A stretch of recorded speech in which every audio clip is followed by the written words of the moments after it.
চোখ বান্ধা, ঠিক আছে, সে পাঞ্জাবি পায়জামা পরা, দাঁড়িয়ে আছে, মুখলের সাপ, ঠিক আছে, তার চোখ বান্ধা, আমার চোখ খোলা। পরে আমার ইশারায় কইতাছে দেখছো তো, হ্যাঁ। পরে আমার জায়গা লয়ে গেল আমার, তা আমার চিনে রাখলো, ঠিক আছে, যে চিন্না রাখ কইতে পারবি। পরে আর কি আমি চিন্না রাখলাম। পরে আরে আমার সাথে, ঠিক আছে, এই মামলায় জড়াইয়া দিল। 21 আগস্টে যেই গ্রেনেড হামলাটা হয়েছে, ঠিক আছে, ওই ভিডিও সিডিটা তারা সার্চ করে দেখছো। এরা আমার একবারের জায়গায় 4-5 বার রিপ্লাই দেখাইতেছে। দেখার পরে কইতেছে, ঠিক আছে, যে এরা ছিল, ঠিক আছে, এদের সাথে তুইও ছিল, এইভাবে আক্রমণ করা হয়েছে, ঠিক আছে, তুই তরৌদি ছিল মারার লেগে, তুই এটা ফালাই তুই পলাইয়া গেছো, তুই মারস নাই, এরা মারছে, তুই এদের সাথে ছিলি, এইভাবে তুই কোর্টেও বইলা যাবি। আর আমার অনেকে ছবি দেখাইছে যে নিজে চিন্না রাখ, ঠিক আছে, বাইসেস অনেক অফিসার আয়া তোর জিগাইতে পারে, তখন কইতে পারে, ঠিক আছে, এদের ভিতরে মুখের ছবিটা বাইর করে দাও, তো তখন তুই বাইর করে দিবি। তুই নিজে দোষী না হইলে আরেকজনকে দোষী করতে পারবি। আমি কোর্টে যখন স্টেটমেন্ট দিই ম্যাজিস্ট্রেটের সামনে, তখন আমার সাথে ছিল এসপি দোষী সাহেব, মুন্সি আতিক সাহেব, আর অফিসাররা ছিল, ঠিক আছে। আমার 164 দেওয়ার পর আমার টেপ রেকর্ড সামনে রেখে কইতেছে, করে দেখো, তুমি যদি এটা অস্বীকার করো তাহলে এই মামলা তুমি মূল আসামি হয়ে যাইবা। এটা ম্যাজিস্ট্রেট বলতেছে, এই মামলা তুমি মূল আসামি হয়ে যাইবা, এই মামলা তোমার ফাঁসি হয়ে যাইবা। আর তুমি যদি আমার কাছে যেভাবে স্বীকারোক্তি দিচ্ছ, এইভাবে তুমি জজ কোর্টে স্বীকারোক্তি দিবা। দেওয়ার পরে, ঠিক আছে, কোর্ট, ঠিক আছে, এরা কোর্টে আবেদন জানাইলে তোমাদের এই মামলা রাজসাক্ষী হিসাবে রাখবে। আমি বলছি যে আমি যে জেলে থাকুম, ঠিক আছে, আমি তো আমার ফ্যামিলি চালাই, তো আমার ফ্যামিলি কি দেখশন কইরি সব কিছু দায়িত্ব আমার। এটা রুল আবিন বললো, আর এসপি রশিদে বললো। জজ মিয়াকে অ্যারেস্ট করে জবানবন্দি নেওয়ার পরে প্রতি মাসে মাসে জজ মিয়ার পরিবারের খরচ চালাতো সিআইডির রুহুল আমিন, তৎকালীন বিশেষ পুলিশ সুপার, মামলার সুপারভাইজিং অফিসার। সে প্রতি মাসে টাকাটা দিত জজ মিয়ার মাকে। আমরা সেই খবর যখন প্রকাশ করি 2006 সালের আগস্ট মাসে, সম্ভবত 21 আগস্ট, এরপরে টাকা দেওয়া বন্ধ হয়ে যায়। জবেদা খাতুন, জজ মিয়ার মা, এক পর্যায়ে তিনি ফাঁস করে দেন জজ মিয়া নাটকের আসল ঘটনা। আপনার ছেলেরা তো নিয়ে গেছে ঢাকা জজ মিয়ারে, ওখানে আপনারে বলছে ঢাকা যাইতে, আপনার ছেলে আপনারে দেখবো, সিআইডি আপনার কইছে ঢাকা যাইতে। তখন আমি বললাম যে বাবা আমি যে যাবো, আমার কাছে তো গাড়ি ভাড়া নাই, ঢাকা যাইতে হলে গাড়ি ভাড়ার দরকার। তা আমার উড়ানে খারাই কবির দারোগা ফোন করলো সিআইডির কাছে ফোন করলাম। তখন সিআইডি বললো যে তোমাকে পকেটে কোন টাকা দিয়ে গাড়ি ভাড়া দাও, তারা ঢাকা আনো, আমরা আইলে আমি দিয়ে দেবো গাড়ি ভাড়া। তখন ওর ওই কথা বলে মতন আমার কথা আছে, আপনার গাড়ি ভাড়া লাগবো না, আপনার গাড়ি ভাড়া দিয়ে আমরা নিম। তখন আমার ভিতরে ডর হান্দাই গেল, বাস্তব যেটা আমি কিরে পুলিশের আমার বাপও না ভাইও না, ওরা আমার গাড়ি ভাড়া ঢাকা নিবো, পকেটের টাকা দিয়া নিচে হেনে কোনো ঘটনা আছে তো তোমার ভূতের আমরা এই দেশে রাখব না, তোমার ভূতের আমরা বিদেশ পার করে দেবো। সাক্ষীরা দেওয়া হয়ে গেলাম, বিচার শেষ, ও সাক্ষী দিব, সাক্ষী দেওয়ার পর ওরা আমরা বাইর করে আমরা বিদেশ পার করে দেবো।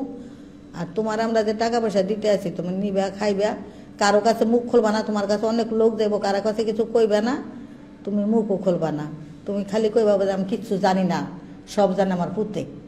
কয় তোমার আমি ঢাকা 5 কাঠা জায়গা কিনা বাড়ি করে দেব, তুমি কারো কাছে মুখ খুলবা না। তা আমি আর কারো কাছে কিছু কই না। 2000 টাকা আমার দিল, আমার দুপুরে ভাতও খাওয়াইলো। প্রতি মাসে আইয়া আমার কাছে মনে তোমার প্রতি মাসে খানার টাকাটা নিয়ে যাবে, এই রুলামিনে আমার প্রতি মাসে আইয়া আমার ফোন নম্বর দিল, ওই ফোন নম্বরে যোগাযোগ করে আমার সাথে তুমি আসবা, আইয়া তোমার কাছে টাকা নেই। প্রথম মিটিংয়ে 14 তারিখে একটা মিটিং ছিল যে হাওয়া ভবনে, সে হাওয়া ভবনে বিভিন্ন আলোচনা হয়। ওই হাওয়া ভবনে মিটিংয়ে শরিক ছিল তারিক জিয়া, আপনার আলী হাসান মুজাহিদ সাহেব। মুফতি হান্নান এই সাক্ষাৎকারে আরো বলেছেন, বিএনপির শীর্ষ নেতা তারেক রহমান, লুৎফুজ্জামান বাবর, জামায়াত নেতা মুজাহিদ, বিএনপি নেতা আব্দুস সালাম পিন্টু, হারেস চৌধুরী, ফ্রিডম পার্টির কর্নেল নূর এই গ্রেনেড হামলার পরিকল্পনার সাথে জড়িত ছিলেন। তারিক জিয়া সহ আলোচনা করেন যে বর্তমানে অবস্থা, দেশের পরিস্থিতি খুবই খারাপ, যে এই আওয়ামী লীগ তথা শেখ হাসিনা এই দেশে অরাজকতা সৃষ্টি করতেছে, দেশের ভাবমূর্তি নষ্ট করতেছে। এরপরে আলী হাসান মুজাহিদ সাহেব উনি বললেন যে আপনার কথা সত্য, শুধু তাই নয়, ইসলামের বিরুদ্ধে কাজ করতেছে, ইসলামের বিভিন্ন ধরনের কাজ করতেছে। স্বরাষ্ট্রমন্ত্রী লুৎফুজ্জামান বাবর সাহেব উনি বললেন যে কথাগুলো সবই সত্য। তখন আমার কাছে এখন কথাগুলো বলতে হবে এবং পরিষ্কারভাবে আপনারা বলেন কি পদক্ষেপ নেওয়া দরকার। উনি বললেন যে এখানে পদক্ষেপ দুইটা পদক্ষেপ হয়তো এই দেশে যে অরাজকতা সৃষ্টি হয়েছে আমাদের মোকাবেলা করা, রাজনৈতিকভাবে ব্যাপক মোকাবেলা করা দরকার, নচেত তাকে এই দেশ থেকে চিরবিদায় করে দরকার, অর্থাৎ তাকে শেষ করে দেওয়ার দরকার। তাদের পরিকল্পনা ছিল বঙ্গবন্ধু এভিনিউতে পেট্রোল পাম্পের একটা গলি আছে ছোট্ট, কথা ছিল শৈলকুপা, জেনে দেয় শৈলকুপার মাওলানা আবুল কালাম আজাদ বুলবুল সে প্রথম গ্রেনেড থ্রো করবে।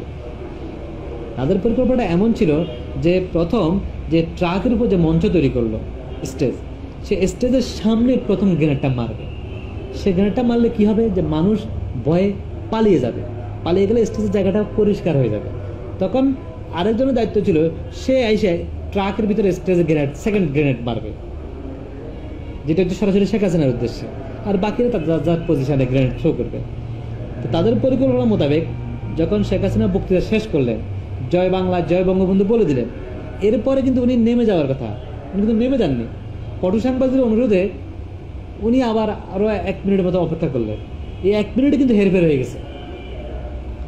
জয় বাংলা জয় বঙ্গবন্ধু বলে দেওয়ার পরে ওরা তো ধরে নিচ্ছে যে শেখ হাসিনা এখন নামবে স্টেজ থেকে, তারা কিন্তু গ্রেনেডটা ওইভাবে থ্রো করছেন। কিন্তু শেখ হাসিনা তখন না থামতেন, ওই পটু সাংবাদিক অনুরোধ না করতেন, আইবি রহমান যে গ্রেনেডে মারা গেলেন, শেখ হাসিনাকে ততক্ষণে আইবি রহমানের কাছাকাছি পৌঁছে যেত। তারপরে তারা প্রথম গ্রেনেড থ্রো করলো, থ্রো করার পরে তো সামনের অংশ আসলে ফাঁকা হয়ে গেল। সেকেন্ড গ্রেনেড যিনি শেখ হাসিনার গায়ে থ্রো করবেন ট্রাকের মঞ্চে, তিনি ওই প্রথম গ্রেনেডের পরে মানুষের যে স্রোতের মতো পালাচ্ছিল তাদের গায়ে ধাক্কা খেয়ে উনি মাটিতে পড়ে যান।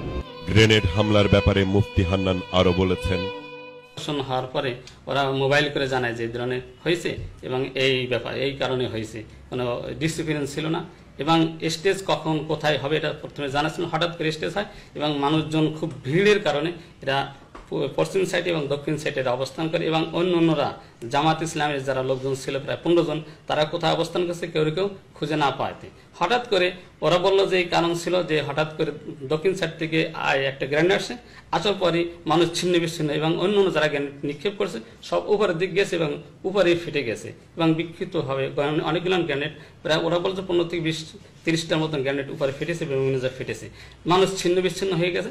ওই সময় গুলি করেছে, ওরা বললো যে রাইফেলে গুলি আসছে, কিন্তু কোথাও ওই শেখ হাসিনার কোনো সমস্যা হয়নি এবং ওরা বেরিয়ে আসছে, তখন আমরা জানি।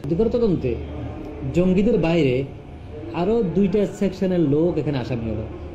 একটা অংশ হচ্ছে রাজনৈতিক, একটা অংশ হচ্ছে সরকারি কর্মকর্তা, গোয়েন্দা কর্মকর্তা, পুলিশ কর্মকর্তা, সামরিক কর্মকর্তা। এখন আমি যদি প্রথমে সরকারি কর্মকর্তা বা তৎকালীন গোয়েন্দা কর্মকর্তাদের অংশটাই আলোচনা করি, সেটা হচ্ছে আপনার দেখেন ওই গোয়েন্দা কর্মকর্তারা আসামি হলেন যাদের দায়িত্ব ছিল জঙ্গিবাদ দমন। আমাদের যে ডিজিএফআই যে কাউন্টার টেরোরিজম ব্যুরো আছে, ওদের কাজ হচ্ছে জঙ্গিবাদ দমন করা। সেই জঙ্গিবাদ দমনের সেই ব্যুরোর যে প্রধান ডিরেক্টর ছিলেন মেজর জেনারেল আমিন সাহেব, তিনি মামলার আসামি।